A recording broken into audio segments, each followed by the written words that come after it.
why would God do something like that? You always get this pushback of like, it's stupid. It's there's all these starving people. Why would he do this? I don't know, but all I know is that it healed their marriage. So you look at the fruit of something. Yeah. That usually tells you if it's God or not. So they get gold teeth. My dad goes there. He gets delivered of a 40-year secret addiction to pornography in the twinkling of an eye. Like completely broken.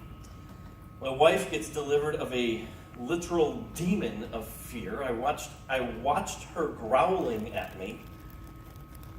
Wow. And I mean, this is what's happening, right? I'm you have to understand where I'm at this point. I'm at 23 years old. I became a college professor, so I'm like a fairly smart person, right? Like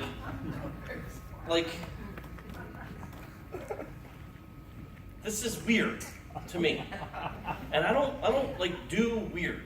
You know what I mean? Like I do normal. Normal's good. Weird is bad for like a college professor, right? And I'm just like, but they're all getting, I can't deny that God's doing something. But I don't like how he's doing it. Do you guys know what I'm saying? Yeah. So, this is all happening. And my wife, at the time, I don't know if you guys have this in Hawaii. I don't even know if people do this anymore, if this is like still a thing. But back in the day, we had what I call them conference junkies. You guys know what I'm talking about? They're just like, anytime there's a conference, they go. It's just like they're going all the time. And like the same conference happens the next year, they're going again, and they're going again. And so my family kind of became conference junkies. And so they were just going all the time. My wife is going all the time, trying to drag me to these things. I'm like, I don't want to go to a church for 3 days straight. I'm like, I can't do this. You know? It's like, it's too much. It's too much church. And then they're weird on top of it. So they, I remember it was December. It was around December of 2005, and if you understand me, you understand that I am a production junkie. Like I have to be producing stuff. That's why I've produced so many films. It's like I'm not happy unless I'm like working and making something. And so like. At the time, I was a miserable failure at everything creative I've ever tried, up until Finger of God. But I still tried. I was always writing things and writing books and writing screenplays and this and that. Nothing ever came good. And then around like October-ish of 2005, I get my first case of writer's block. And this became a big problem for me. Then I got really irritable. And my wife was reading some book at the time from one of these guys who's weird, and she was talking about like how to hear the voice of God or something, and she said she came to me one day, she's like, because she knew that I had writer's block. I was like out of ideas. I had no more ideas, and she said, well, have you ever thought about like asking God for an idea? And I looked at her and I said, babe, that's the stupidest thing I've ever heard in my life. Why would I ask God for an idea? Like, I'm not going to be that person. I'm not going to be one of those people. You know? Like, I can't, and what I meant by that, because you have to understand, I was an arrogant jerk. And what I meant by that is because I grew up in the church, and, in my church, they had, like, the worship team. And then, like, they would have people who weren't good enough to be on the worship team, but they really wanted to sing. And so they always had to fill that 5 minutes while they take offering. And so they'd always let the people who can't really sing do the offering. So that, like, just kind of throw them a bone, And inevitably, they'd always get up there because they're so excited. They're finding their big chance. Like, they're American Idol, you know what I mean? And they get up, and they'd always say something like, God wrote this song for me. And now I'm going to sing it to you. And they'd sing it, and I'd be like, either God's a terrible songwriter, or he didn't really write that. You know what I mean? Or like, I remember being in writers groups in college. I went to a Christian school, and yeah, the guys, it's usually the girls would come in like, God wrote this poem for me last night, and they'd read it. I'm like, it doesn't even rhyme. You know what I mean? Like, God wrote that poem. You know what I mean? I think he's got better things to do. So this is where I'm coming from. I'm like, if I'm that guy who says like God gave me an idea, And it's like a stupid idea. Do you know what I mean? Like, I become like one of the weirdos. So I'm not going to do that. And then we had a big fight. So, for weeks and weeks and weeks, it turns into months, and I'm just like, I'm just dying. I have to have something to work on.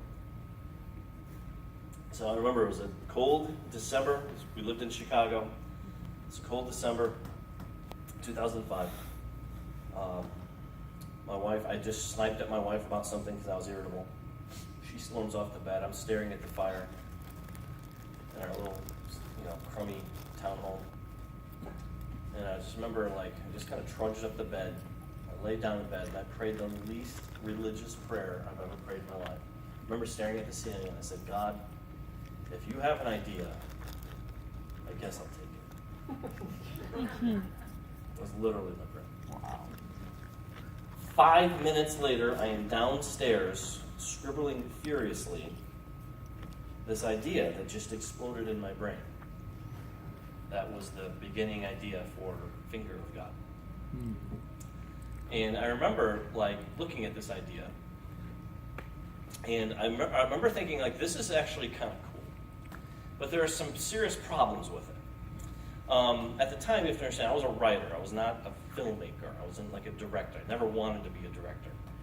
And I was looking at this thing, I'm like, okay, well, problem number one, this is a movie. I don't actually make movies. 2, it's a documentary. If I am going to make a movie, I'd like to make a real movie.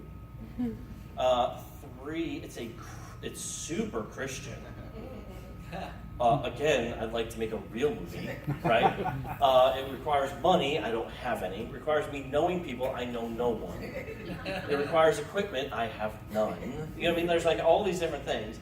And I remember thinking, okay, well, I know this came from God because how it came was so weird. But I tell you what, when I become successful someday, I'll return to this, and this will be my thank offering to God. And so I remember I just put it on a shelf. I said, someday I'll come back to you, and just let it go. So in April of 2006, my wife comes to me. She says, "Sweetie," and I knew something was wrong. She says, I said, "What?" She says, I want you to go to a conference with me. I said, "No." She says, No, it's up in Toronto. Double no. No, baby, it's going to be a prophetic conference. Triple no. That's all the weird ones, right? And she's so desperate because her husband was dying. I was dead spiritually, and she's coming alive, and she just wants me to be a part of it. And so she said, "I'll make you a deal." She's so desperate. She says, "If you go with me this one time to this one conference, I will never ask you to go to another conference again." I said, "Sign me up, let's go." Yeah. So I just rip it off like a Band-Aid, right? So we go to this thing, and it is nuts. It's everything I knew it was going to be, and I hated every minute of it. Everybody's just bonkers. And they're doing these things called fire tunnels. You ever heard of them? I'm like, is it going to hurt? I don't know. It sounds painful. I don't know, I don't know what's going on. But every night, I remember, so they would speak, I'm like, whatever, I don't understand you. But every night they would have ministry time. And I'm like, okay, I'll go get my fortune told. That's kind of how I viewed prophetic ministry at the time. And so I was like, okay, go tell my fortune. Let's see what you guys got. Let's see how good you guys are, right? And so I remember they would have these, if you ever went to Toronto back then, they had these lines. And you had to line up on the lines. And I remember thinking, oh, finally some order. This is great. I'm like, I like this. And then they would release the prophetic team, which was a bunch of 18-year-old kids who were part of their school. And they're all they're so excited to prophesy, right? And they're little prophetic ninjas, just woo, yeah, we're gonna prophesy. And they're just running around. And I'm like, where are the adults? I don't want these are my students. I want an adult to pray for me, not a kid, right? And I'm offended at everything. Right? But it's so these kids, but they're so excited, and they pray for me. And for 3 straight nights, I had 2 different people pray for me every night. So that's 6 different people, all different. And they all prayed the exact same prayer. Come on. It was weird. They all prayed, there's something on the shelf, it's gathering dust, and God wants you to take it down and run with it. And then they always ended their prayer with, and you know what I'm talking about. Well, he doesn't do. But of course, that was not enough. No, that was not enough for my steel trap of mind. Because I was a good evangelical.